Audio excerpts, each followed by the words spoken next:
कुछ शब्द जिंदगी के लिए। 2 पल की जिंदगी है, आज बचपन कल जवानी, परसों बुढ़ापा फिर खत्म कहानी है। चलो हंस कर जिए, चलो खुल कर जिए, फिर ना आने वाली यह रात सुहानी, फिर ना आने वाला यह दिन सुहाना।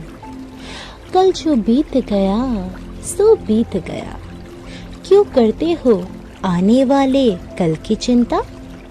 आज और अभी जियो, दूसरा पल हो ना हो।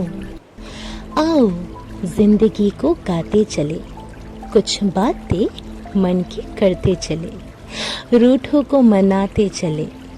आओ जीवन की कहानी प्यार से लिखते चले, कुछ बोल मीठे बोलते चले, कुछ रिश्ते नए बनाते चले।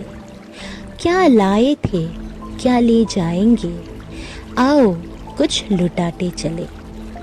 आओ सबके साथ चलते चले, जिंदगी का सफ़र यूं ही काटते चले।